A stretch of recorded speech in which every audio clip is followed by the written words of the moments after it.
বাস্তবতাটা হচ্ছে এই যে নবী সাল্লাল্লাহু আলাইহি ওয়াসাল্লাম যে ওহীটা প্রাপ্ত হলেন, সূরা আলাকের প্রথম 5টা আয়াত, কয়টা আয়াত, এটাকে ধরে কয়েকটা কথা বলছে আপনাদের।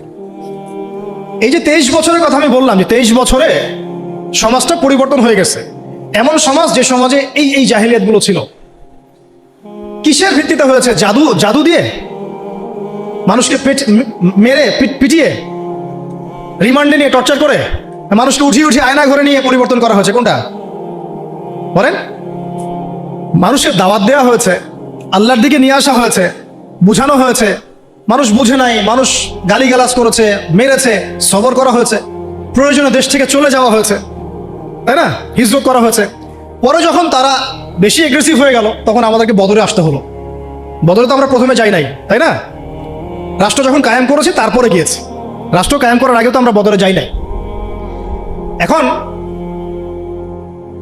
আমরা এই পুরো যে কাজগুলো হয়েছে, এর গোড়াটা যদি আপনি সার্চ করেন, দেখবেন সেটা হচ্ছে ওই প্রথম ওহীর ভিত্তিতে। ইকরা বিসমি রাব্বিকাল্লাযী খালাক। প্রথম ওহীটা কি ছিল? ইকরা বিসমি রাব্বিকাল্লাযী খালাক। আজকে একটু সময় নিয়ে আমি আয়াতগুলো আপনাদেরকে বোঝাচ্ছি। অনেক জায়গায় সময় পাই না, পরিবেশ পাই না। আমার কাছে মনে হচ্ছে এখন বলার মতো পরিবেশ আছে, তাই বলছে। ধৈর্য আছে আপনাদের? আচ্ছা, একটু শুনেন, আয়াতগুলো শুনেন।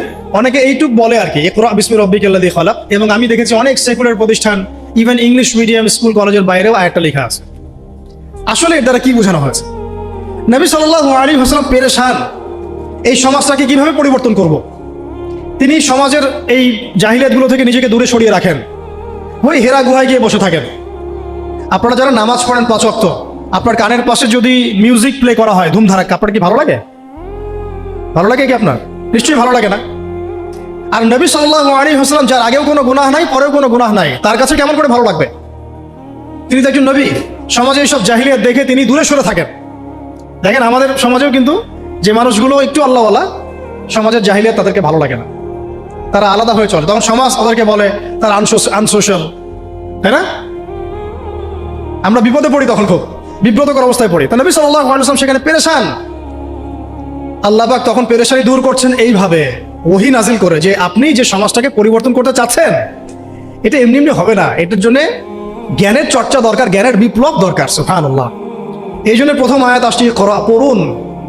প্রথম আয়াত তো বলা হয় নাই যে শিরক করবেন না, মাদক দ্রব্য কেউ সেবন করবেন না, পর্দা করো, ইভেন নামাজ পড়ো, আল্লাহকে সিজদা করো, হ্যাঁ, সুদ খেও না, এরকম কি প্রথম আয়াত ছিল? প্রথমে বলা হচ্ছে পড়াশোনা করতে। ইকরা বিসমি রাব্বিকাল্লাযী খালাক। ইকরা মানে পড়ুন, ইকরা মানে বিসমি মানে নামে, নাম দ্বারা, রব্বিক মানে আপনার রবের, রব্বিকা আপনার রবের, আল্লাযী যিনি, খালাক সৃষ্টি করেছেন।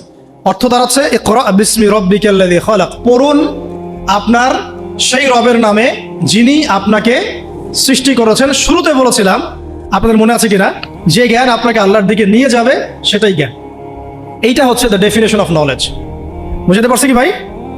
জ্ঞানের সংজ্ঞা কি? যে জ্ঞান আপনাকে আল্লাহর দিকে নিয়ে যাবে সেটাই হচ্ছে মূলত জ্ঞান। ইকরা বিসমি রাব্বিকাল্লাযী খালাক। এখনকার এই আয়াতটা নিয়ে আগে দুটো কথা বলে নেই। আচ্ছা দাঁড়ান, আগে অনুবাদটা করে নেই। দ্বিতীয় আয়াতে আল্লাহ পাক বলছেন খালাকাল ইনসানা মিন আলাক। খালাকাল ইনসানা মিন আলাক, যিনি মানুষকে সৃষ্টি করেছেন জমাট বাঁধা রক্তপিণ্ড থেকে। পুরা আমাদের যে মেডিকেল সায়েন্স আছে, এই আয়াত থেকে তাদের শেখার যে কত কি আছে আল্লাহ ভালো জানেন। ইকরা ওয়া রাব্বুকাল আকরাম। ইকরা ওয়া রাব্বুকাল আকরাম, আপনি পড়ুন, আপনার রব মহিমান্বিত। আল্লাযী আল্লামা বিল কলম, যিনি মানুষকে কলম দ্বারা জ্ঞান শিক্ষা দিয়েছেন। পুরো সিস্টেমটার মধ্যে আপনার কলম, এবং সেই লাউহে মাহফুজেও আছে কলম। কলম দিয়ে লাউহে মাহফুজে লেখা হচ্ছে। ইভেন কলম আল্লাহ পাকের প্রাচীন সৃষ্টি। আমাদেরকে সৃষ্টি করার, আসমান জমিন সৃষ্টি করার 50,000 বছর আগে আল্লাহ পাক এই কলম, এই লাউহে মাহফুজ, আরশ, এগুলো সব সৃষ্টি করেছেন। তাকদীর লিখে ফেলেছেন। কলমকে আল্লাহ পাক বলেছেন উকতুব, লিখো।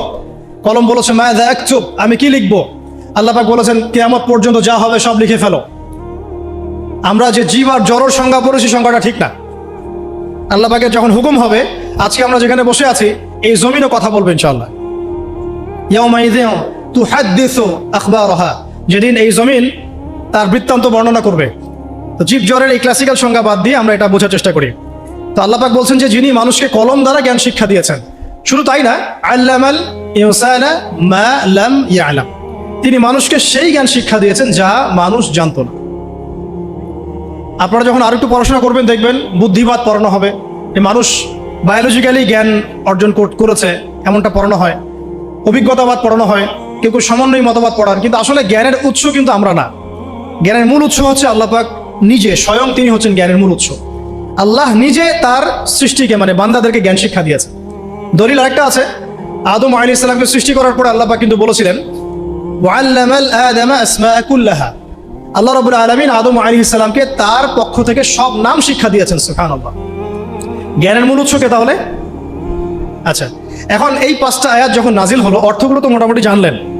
ইকরা বিসমি রাব্বিকাল্লাযী খালাক, পড়ুন আপনার সেই রবের নামে যিনি আপনাকে সৃষ্টি করেছেন।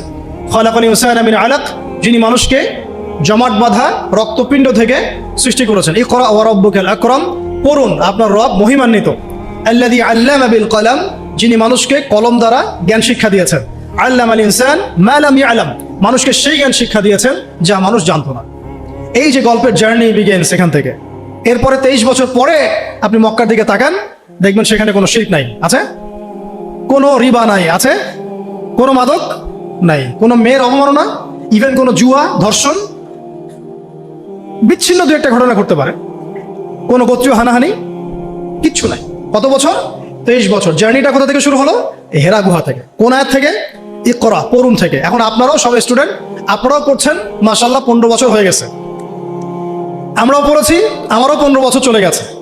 এর আগেও অনেক জেনারেশন পড়েছে, তাদেরও শত শত বছর চলে গেছে। কিন্তু নবী সাল্লাল্লাহু আলাইহি ওয়াসাল্লামের মতো জ্ঞান দিয়ে সমাজ পরিবর্তন করতে পেরেছে কতজন? বা কেউ কি পেরেছে? আদৌ কি কোনো জাতি এসেছে যারা সেই জ্ঞান দিয়ে পুরো সামাজিক সমস্ত সমস্যার সমাধান টানতে পারে? তাহলে এখান থেকে আমাদেরকে বুঝতে হবে আমাদের জ্ঞানের দৈন্যতা কোন কোন জায়গায় আছে। বুঝতে পারছেন কি কিছুটা?